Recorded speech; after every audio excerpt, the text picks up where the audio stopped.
Nikola Tesla, Serbian-American inventor, famous physicist who had a major contribution in alternating current, had wonderful imaginative powers. He could visualize in three-dimensional. He used this capacity to control his nightmares which he suffered as childhood. He had a photographic memory. He was a man of compulsive habits. He never touched his hair. He never touched anything that was round. He was fixated about number 3. Before entering any new building, he would take 3 rounds of that building. He had an arch rival, another physicist. Guess the name of that arch rival. Greetings to all in Dr. Abha Chemistry Pathshala. Today I'm going to start with another topic of Unit 12, Class 11 NCERT. I'm going to talk about resonance. Guys, resonance के बारे में एक बहुत ही interesting बात बताती हूँ आपको. मैं अपने बच्चों को बोलती हूँ कि अगर केमिकल प्रॉपर्टी का कोई आंसर क्वेश्चन है, अगर रीजनिंग का कोई क्वेश्चन है ऑर्गेनिक केमिस्ट्री में केमिकल प्रॉपर्टीज को लेकर, और अगर उसमें बेंजीन रिंग इन्वॉल्व है, तो उसके रीज़न में रेजोनेंस के होने की जो पॉसिबिलिटी है वो 0.9 है, very close to 1. So that is the role of resonance in benzene based compounds, and even open chain compounds में भी resonance की importance को हम deny नहीं कर सकते हैं. Drawing resonating structures can be challenging sometime, but yes, understanding resonance कोई दिक्कत नहीं होनी चाहिए. जब आपको कोई अगर आपके चलने के लिए जगह है तो आप वॉक कर सकते हो ना. अगर आसपास बहुत भीड़ है तो वॉक करना बड़ा मुश्किल हो जाता है. तो बस इलेक्ट्रॉन का भी है, इलेक्ट्रॉन चलते हैं, इलेक्ट्रॉन डीलोकलाइज होते हैं, उनको बस जगह चाहिए होती है. जहाँ पर उनको कोई गैप मिला, कोई पॉजिटिव चार्ज मिल गया, राइट, या फिर कोई ऐसी जगह मिली जहाँ पर इलेक्ट्रॉन शिफ्ट हो सकते हैं. और कहाँ से शिफ्ट होते हैं?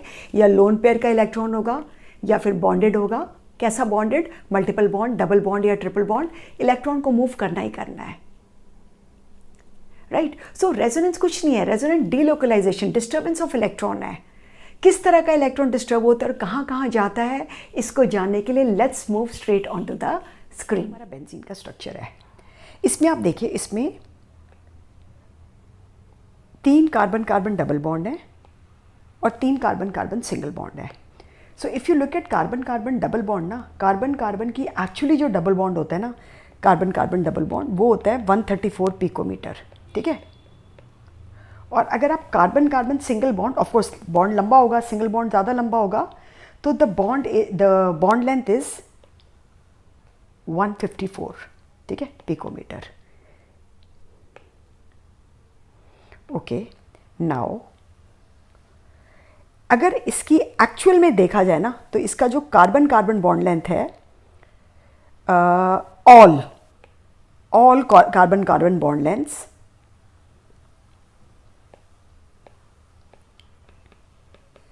they are equal to 139 picometre. Now if I ask you कि आप एक स्ट्रक्चर ड्रॉ करो जिसमें बेंजीन के 139 पिकोमीटर का बॉन्ड हो कार्बन के साथ. C, neither it is a single bond nor it is a double bond, ठीक है. इनमें से ये कुछ भी नहीं है, इनके बीच में है. Now for us to draw, now if you want me to draw one more possibility, now what possibility I will draw for benzene is, मैंने एक और पॉसिबिलिटी बना दूंगी ये, right. This is one more possibility, but neither 1 nor 2 describes carbon और carbon का bond as 139 which is exact bond. तो guys, कितनी बार ऐसा होता है कि जो हमारा एक्चुअल स्ट्रक्चर है ना, वो हम बना ही नहीं पाते हैं. And what we do is we make lot many other structures, ठीक है, to explain a single structure. So the lot many other structures which we are drawing, they become the resonance structure. So basically resonance structures क्या है आपका? You call it resonance structure और canonical structure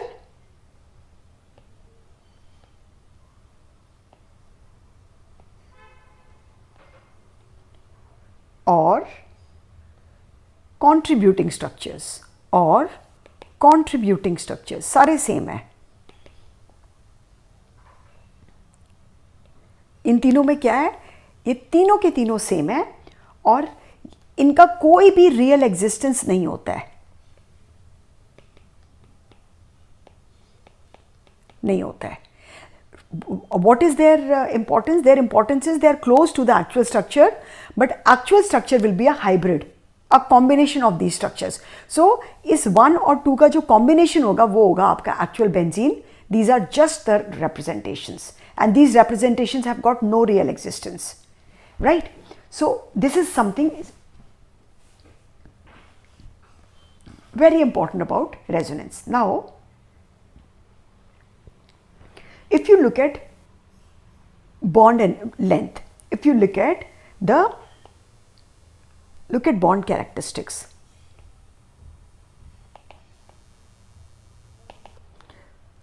bond characteristics of resonating structures.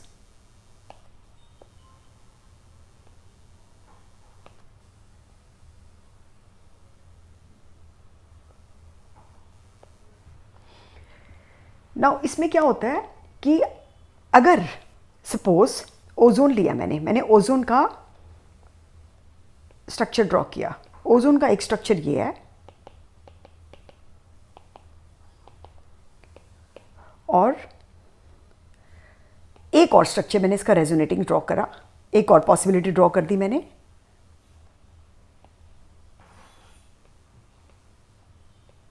ये देखिए, right?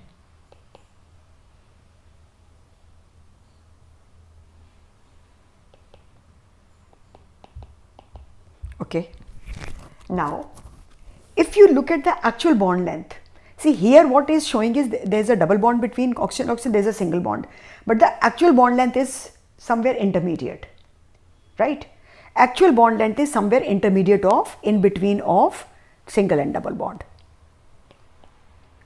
Okay, single and double bond. And if you want, you can calculate the bond order. You can actually calculate the bond order with the help of resonating structures. So what is bond order? Bond order आप देखिए, total number of bonds between atom, total number of bonds between atoms. तो कौन से दो atom ले लेते हैं? कोई दो एटम ले लेते हैं, ऑक्सीजन नंबर 1 और ऑक्सीजन नंबर 2 ले लेते हैं. Oxygen number 1, oxygen number 2. सो कितने टोटल नंबर ऑफ बॉन्ड्स हैं? एक में डबल बॉन्ड है और एक में सिंगल बॉन्ड है. और कितने रेजोनेटिंग स्ट्रक्चर्स हैं? 2 हैं. So what is the bond length coming out to be 1.5. But actually to draw 1.5 bond is not possible for us. We can draw a double bond or a single bond or a triple bond, right? Is that okay? So if you want, you can do one more example. Carbonate. Carbonate, this is one structure. This is one structure. This is second structure. And this is third structure.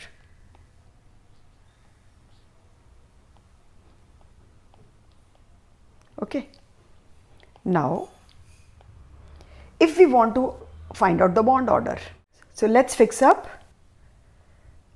oxygen, carbon, oxygen, carbon, oxygen, carbon. So first oxygen और carbon में single bond, second double bond, third single bond, total resonating structures 3. So this is coming out to be 1.33. Again 1.33 draw करना, it's difficult, we can't draw. अच्छा, now the actual structure will be the actual structure will be the hybrid of 1, 2 and 3. The actual structure will be hybrid of 1 and 2 and 3, right? Now जो hybrid structure होगा ना, this is going to be most stable.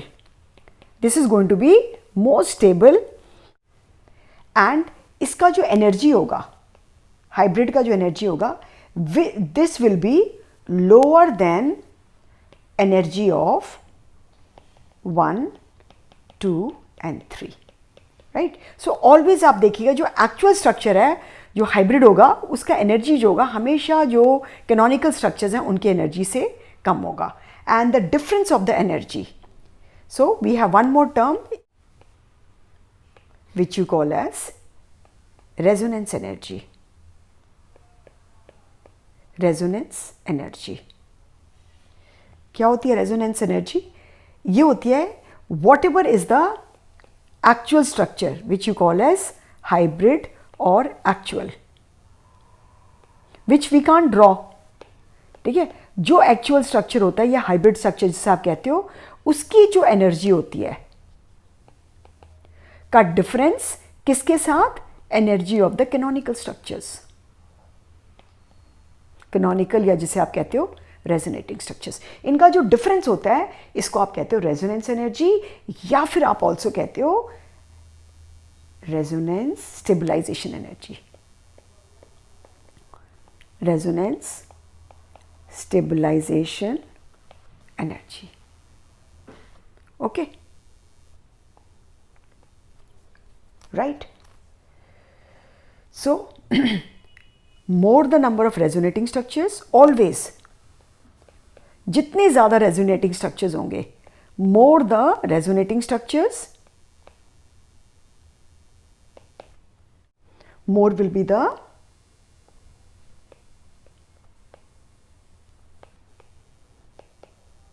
stability of compound. Okay? अच्छा, ना जो structures हैं उनके बारे में भी बात कर लेते हैं.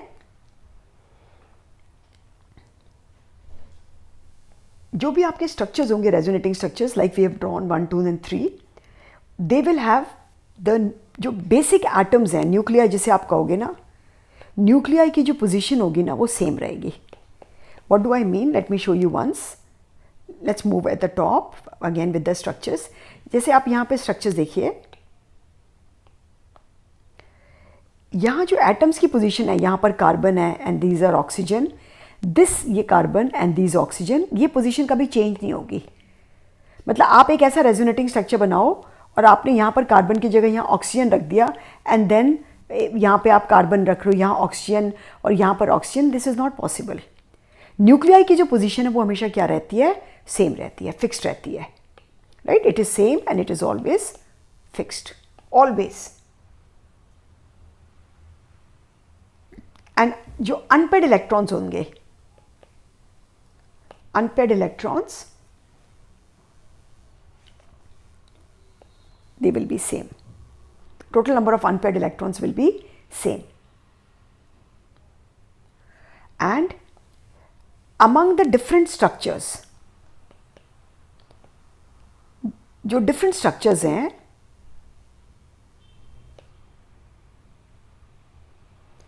जिस भी स्ट्रक्चर के पास ना ज़्यादा कोवेलेंट बॉन्ड्स होंगे, जिस भी स्ट्रक्चर के पास ज़्यादा कोवेलेंट बॉन्ड्स होंगे, ऐसे बॉन्ड जिसमें ऑक्टेट कंप्लीट हो, ऑक्टेट जिसमें कंप्लीट हो, covalent bond where the octet is complete. ठीक है, ऑफ कोर्स जैसे हाइड्रोजन का तो ड्यूप्लेट ही होता है, that is an exception. Otherwise जिसमें ऑक्टेट कंप्लीट होगा, ठीक है, मोर ऐसे, so more stable it will be. Example करते हैं, जैसे ये एक मैंने डायोन ले लिया, ध्यान से देखिए, इसका मैंने रेजोनेटिंग स्ट्रक्चर बनाया. यहाँ पे इलेक्ट्रॉन आ जाए, ये इलेक्ट्रॉन शिफ्ट हो रहा है. अब इसकी शिफ्टिंग यहाँ पर दिखाते हैं सेकंड स्ट्रक्चर में. ये नेगेटिव आ गया, ये नेगेटिव आ गया, यहाँ पर पॉजिटिव, यहाँ पर पॉजिटिव. अब आप ध्यान से देखिएगा, नंबर ऑफ कोवेलेंट बॉन्ड इसमें ज़्यादा है, मोर, और ऑक्टेट भी पूरा है. कैसे ऑक्टेट पूरा है? यहाँ पे आप किसी का भी देख लो, कार्बन 4 बॉन्ड्स, ऑक्सीजन 2 बॉन्ड्स, बाकी इसके लोन पेयर होंगे, 2 बॉन्ड्स है, बाकी दिखाया नहीं इसमें 2 लोन पेयर है, इसमें भी ऐसा होगा. ठीक है, तो सबके जो ऑक्टेट्स हैं वो पूरे हैं. वेयर एज आप यहाँ पर आ जाओ राइट हैंड साइड पे, I am sorry I used a wrong, right hand side पे आ जाओ. कार्बन के ऑक्टेट पूरे नहीं है, carbon has got only 6 electrons, carbon has got only 6 electron, तो ऑक्टेट पूरा नहीं है।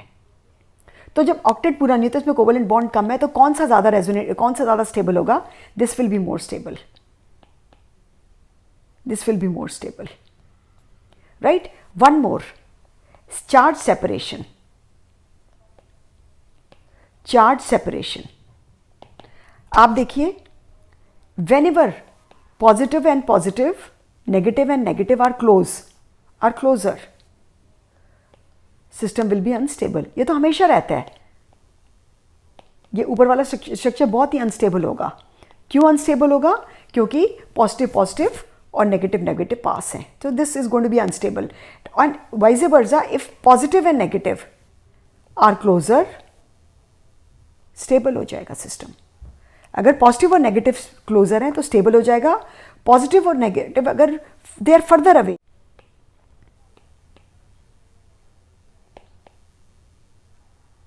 तो ये क्या हो जाएगा? Less stable. Let's do example, less stable. एक दो एग्जाम्पल करते हैं। This is first structure, this is buta 1,3 diene, right. This is the first structure. Second structure, ये यहाँ शिफ्ट हो जाता है और ये यहाँ डिलोकलाइज करता है। So this become CH2, CH double bond, CH single bond, CH2 minus, and this becomes CH plus. Okay, let's do one more possibility, right? Let's do one more possibility. Start doing, arrows like this, the one which I had shown in red. So what you will get, guys, you will get this. 1 और 2 को देखो। In 2 charges are as far as possible, सबसे दूर है। Although between 1 and 2, 1 is more stable than 2. But in 2 the charges are furthest, जितना ज़्यादा दूर हो सकते हैं उतना दूर है। So it is not highly unstable. It is not highly unstable. Okay, let's pick up one more example. Last example. Then we will do resonance effect. These are about structures.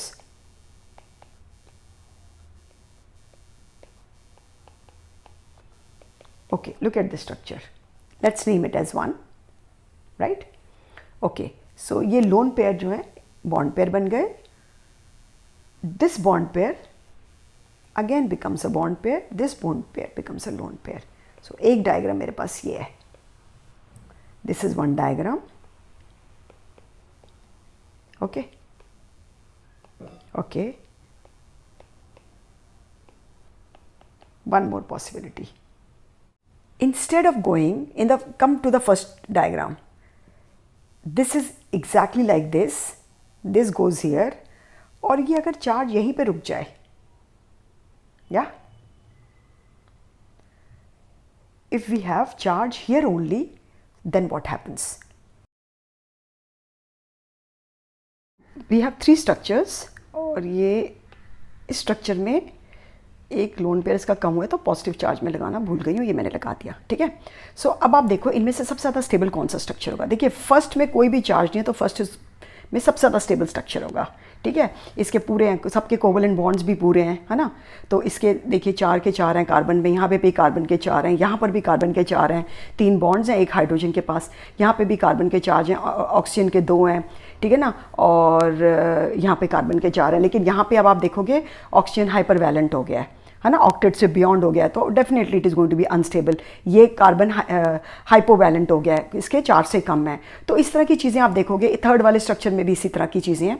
तो definitely first is more stable, first सबसे ज़्यादा stable है। अब second और third में देखो, मैंने आपको पहले रूल में क्या बताया था, जो प्लस और माइनस है वो जितने पास रहते हैं ना उतने स्टेबल होते हैं। तो प्लस और माइनस जो पास हैं वो 3 में है और जो दूर हैं वो 2 में है, तो ये स्टेबिलिटी का ऑर्डर हो जाएगा, ठीक है, ये स्टेबिलिटी का ऑर्डर हो जाएगा। तो अब हम चलते हैं अपने नेक्स्ट इफेक्ट पे, जिसे हम कहते हैं रेजोनेंस इफेक्ट, राइट। तो रेजोनेंस इफेक्ट क्या है, जो अभी हमने बात करी है, इसमें किसको इलेक्ट्रॉन मिलता है, किसको इलेक्ट्रॉन नहीं मिलता है, which becomes electron richer, which becomes electron poorer, वो हम बात करेंगे। रेजोनेंस इफेक्ट 2 तरीके के होते हैं। एक होता है, राइट, इसको मैं, एक होता है बेटा plus R plus resonance effect, और दूसरा होता है minus R minus resonance effect, ठीक है। सो प्लस आर में क्या होता है, plus resonance effect minus resonance effect. इसमें क्या होता है कि जो ग्रुप ऑफ एटम है ना, जो जिस ग्रुप ऑफ एटम, अब इसको ध्यान से आप देखिए, जो ग्रुप ऑफ एटम सब्स्टिट्यूएंट्स है ना, जो इलेक्ट्रॉन का ट्रांसफर होगा ना, इससे अवे होगा, राइट। ये कीवर्ड है, ग्रुप ऑफ एटम से अवे होगा और टुवर्ड्स किसके होगा, कॉन्जुगेटेड सिस्टम की तरफ जाएगा, राइट। सो इनसे अवे होगा, एंड ये किससे अटैच्ड है, ये कॉन्जुगेटेड सिस्टम के, तो इलेक्ट्रॉन किसको मिलेगा, बेसिकली कॉन्जुगेटेड सिस्टम को मिल जाएगा, ठीक है। Conjugated system will get the electron. और इसमें क्या होगा, माइनस, इसमें बड़ा सिंपल है, इस will be towards the atoms towards the atom, away from conjugated system, I think बिना एग्जाम्पल के मजा नहीं आएगा। जैसे मैं एक सिंपल सा एग्जाम्पल लेती हूं, सपोज ये सिस्टम है, ये बेंजीन रिंग टेढ़ी हो जाती है बच्चों, एक मिनट,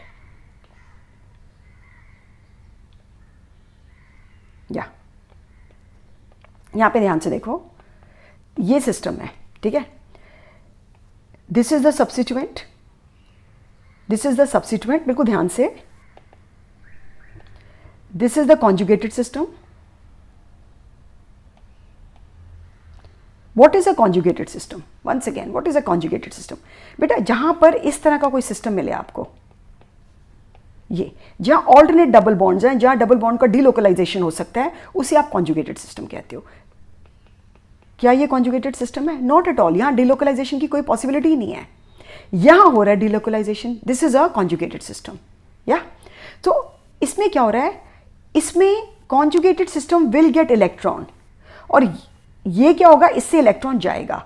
तो जब भी आप इसके रेजोनेटिंग स्ट्रक्चर बनाएंगे, यहां पर पॉजिटिव चार्ज डेंसिटी आ जाएगी और यहां पर नेगेटिव चार्ज डेंसिटी आ जाएगी। आई होप आपको समझ आ रहा है। Whereas in minus R, बड़ा इंटरेस्टिंग है, इन माइनस आर क्या होगा, मैं कलर ही चेंज कर देती हूं। ये बेंजीन है, आप ले लो, ये देखो, राइट। इसने क्या किया, इलेक्ट्रॉन बाहर को जा रहा है।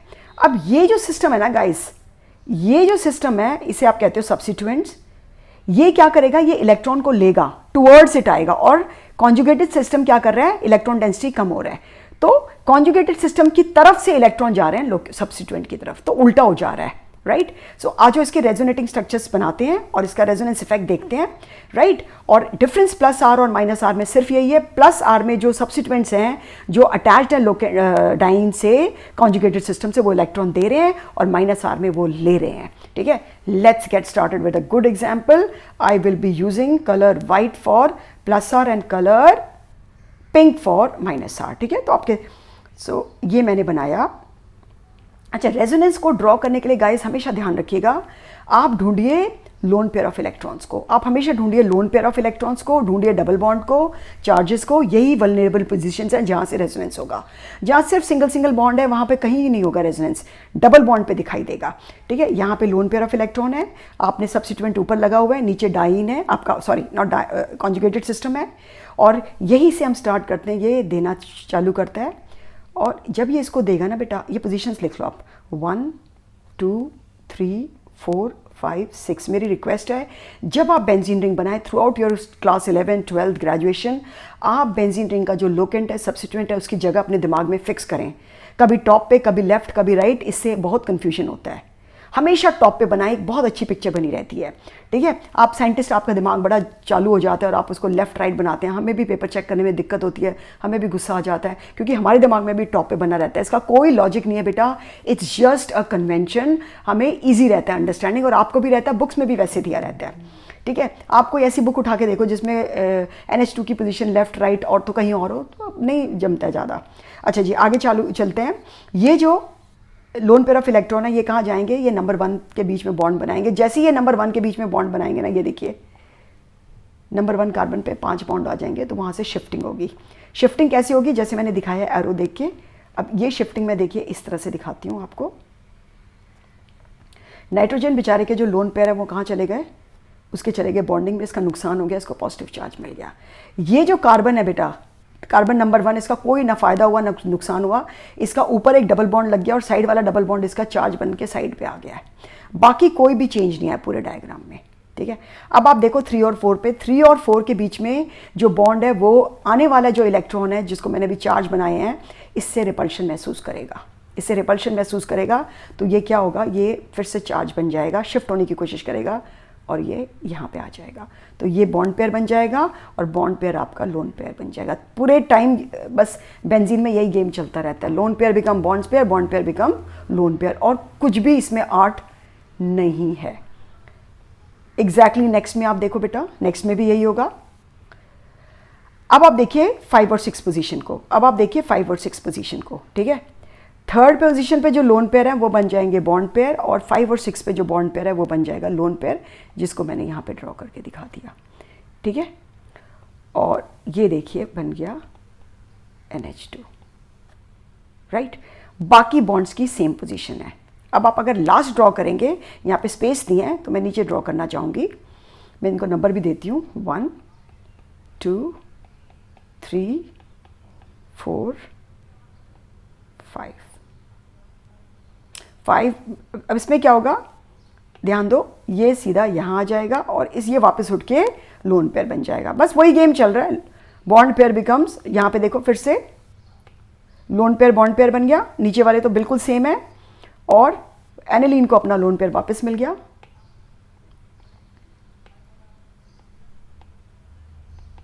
और अगर आप 5 और 1 को कंपेयर करोगे, 5 and 1 are exactly same energy होगी, सिर्फ बॉन्ड की पोजीशंस ऑल्टरनेट चेंज हो गई है। ठीक है, तो 1 और 5 इक्वली कंट्रीब्यूटिंग है और वो सेम स्ट्रक्चर है, और ये ज़्यादा स्टेबल होंगे देन 2 3 एंड 4।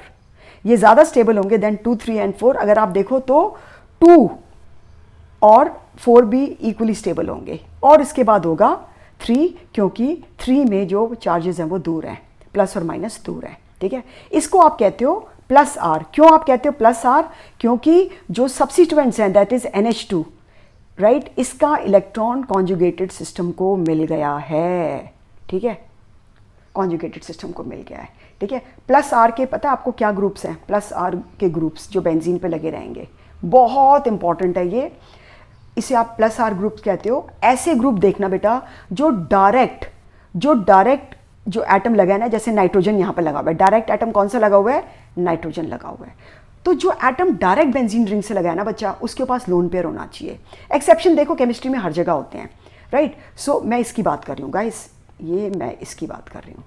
एक्स नहीं लूँगी, एक्स लूँगी तो आप इसको कुछ और ये वाला एटम, ठीक है। अगर इसके पास लोन पेयर है तो ये प्लस आर होगा।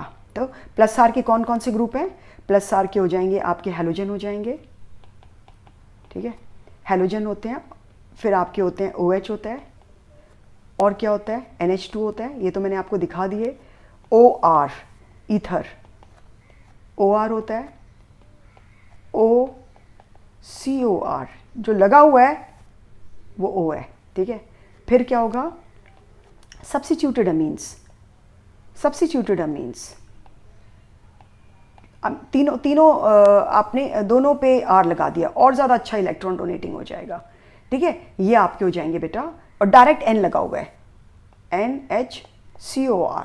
ये अभी बताऊंगी कौन सा ज़्यादा कौन सा कम है, ये अभी नहीं, आई थिंक अभी धीरे धीरे आपको बताएंगे। लेकिन ये सब पे लोन पे लगा हुआ है, सारे के सारे प्लस आर होंगे। अब आप आ जाओ माइनस आर पे। Let's use a different colour, minus are effect. तो इसमें अब क्या होना है, जो आपने सब्स्टिट्यूएंट लगाया ना उसके पास इलेक्ट्रॉन आएंगे, उसके पास इलेक्ट्रॉन आएंगे, ठीक है। और आपका जो कॉन्जुगेटेड सिस्टम है वो पुअरर हो जाएगा, किस में पुअरर हो जाएगा, इलेक्ट्रॉन में। इसका एक बहुत अच्छा तरीका है, again I will say exceptions chemistry में हमेशा होते हैं, सारे एक्सेप्शंस अभी बता देंगे तो आप केमिस्ट्री छोड़ दोगे बेटा।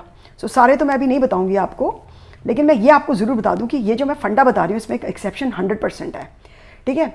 अच्छा जी, अब आप ये देख लो यहाँ पर क्या होगा, जब भी मल्टीपल बॉन्ड दिखाई दे और इलेक्ट्रोनेगेटिव डिफरेंस दिखाई दे, एन और ओ के बीच में इलेक्ट्रोनेगेटिव डिफरेंस है, पक्का -r का एग्जाम्पल है। ये यहाँ पे जाएगा इलेक्ट्रॉन, क्योंकि ओ ज़्यादा इलेक्ट्रोनेगेटिव है। जैसे यहाँ जाएगा नाइट्रोजन को इलेक्ट्रॉन की कमी हो जाएगी, उस कमी को पूरा करने के लिए अंदर से रिंग में से बाहर इलेक्ट्रॉन जाएंगे। देखा आपने कैसे रिंग आपकी इलेक्ट्रॉन से डेफिशिएंट हो गई है, पिछली बार रिच हो गई थी, अब की पुअरर हो गई है। और यहाँ पर एक डबल बॉन्ड बन जाएगा नाइट्रोजन और कार्बन के बीच में, carbon number 1। I hope you still remember the positions 1 2 3 4 5 6 will always remain same till you are with me. Okay, so यहाँ पे क्या हो जाएगा, सिंगल बॉन्ड, इस ऑक्सीजन को मिल जाएगा चार्ज, इस तरफ कुछ भी नहीं होगा। मैं अभी ड्रॉ नहीं कर रही हूँ, बहुत सारे इलेक्ट्रॉन ड्रॉ करूँगी तो बेटा कंजेशन हो जाएगा, और इस बेचारे को मिल जाएगा प्लस, क्योंकि इस का चला गया बॉन्ड, दिख गया। नेक्स्ट देखो, अब आप ड्रॉ कर सकते हो, ये अट्रैक्ट होगा बॉन्ड की तरफ, सॉरी ये अट्रैक्ट होगा प्लस की तरफ। और एक बिल्कुल गोल्डन रूल याद रखना, कभी भी प्लस को की तरफ एरो मत, प्लस को एरो ऐसा एरो मत दिखाना, नेवर इस तरह का एरो जो ग्रीन वाला है, ब्लंडर कहते हैं इसे केमिस्ट्री में, ब्लंडर। आप प्लस को मूव करा रहे हो, प्लस कभी मूव नहीं होता बेटा, प्लस क्रिएट होता है। जैसे खुशी और गम क्रिएट होते हैं ना, है ना, पैसा आ गया खुश हो गए, पैसा चला गया है ना, तो ये क्रिएट होते हैं। तो यहाँ पर भी ये जो प्लस है वो क्रिएट होता है और माइनस को आप मूव कराते हो। अच्छा जी, आगे चलते हैं। मैंने हाँ, सो ऊपर वाला मैं ड्रॉ कर दूँ एग्जैक्टली वैसा ही।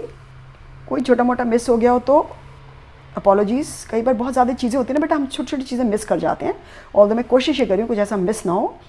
अच्छा, सो अब ये इसको अट्रैक्ट करेगा, जैसे ये इसको अट्रैक्ट करेगा यहाँ पर आ जाएगा bond. Can you make out, bond आ रहा है 4 और 5 के बीच में, राइट। और ये चार्ज कहाँ आ जाएगा, 6 पे, बाकी यहाँ पे सेम रहेगा, ऊपर एग्जैक्टली सेम रहेगा। नेक्स्ट आप देखो क्या होगा, अब ये यहाँ पे आएगा, ये अट्रैक्ट होगा, ठीक है। सो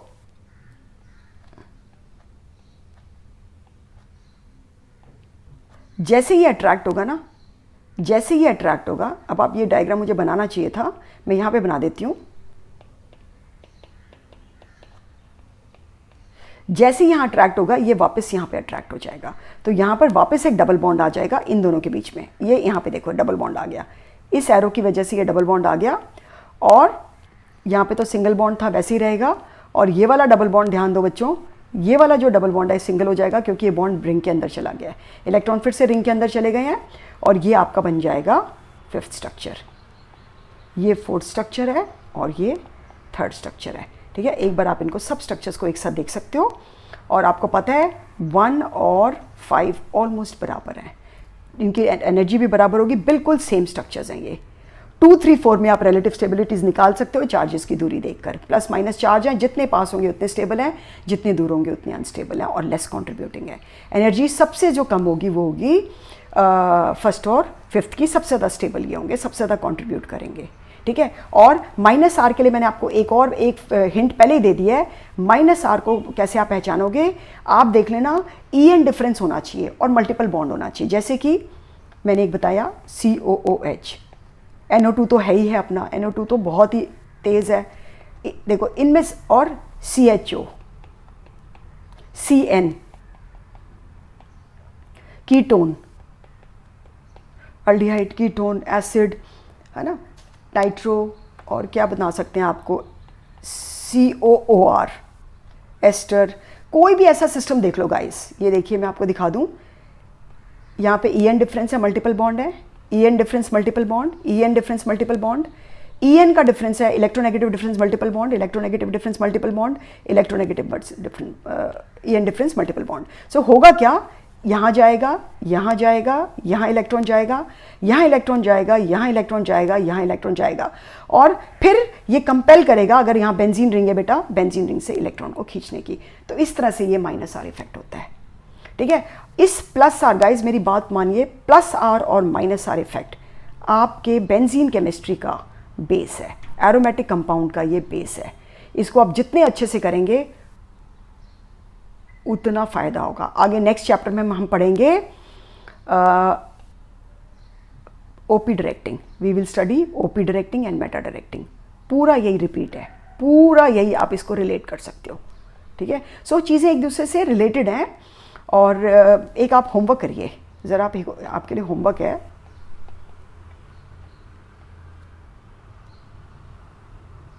क्या रहने देते हैं आज, चलिए कोई नहीं, आप बस ये इनकी प्रैक्टिस कर लीजिएगा। ये होमवर्क मैं डिस्कस नहीं करूँगी नेक्स्ट क्लास में क्योंकि थोड़ा सिंपल है। एक इसकी प्रैक्टिस कर लीजिएगा, ठीक है। और आप एक एनसीईआरटी में जो भी आपके पीछे दिए हुए हैं ना, एक ज़रा अच्छा आपको थोड़ा सा टिपिकल बताती हूँ। वेट,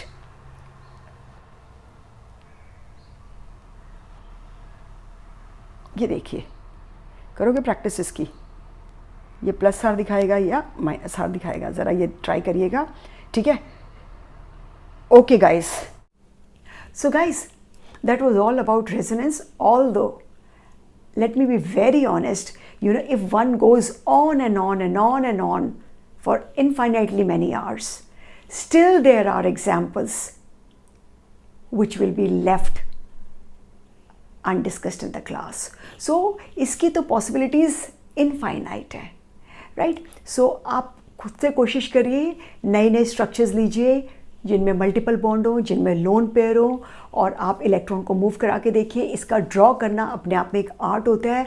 एक बार आपको जब समझ आ जाता है तो बहुत मज़ा आता है, राइट। लेकिन इसके बिना हमारा काम नहीं चल सकता। और आपको कुछ भी नहीं समझ में आया है और फिर भी आपको कोई क्वेश्चन मिल गया और आपने रेजोनेंस आंसर लिख दिया है, you are in the safe zone, right. So that was all about resonance.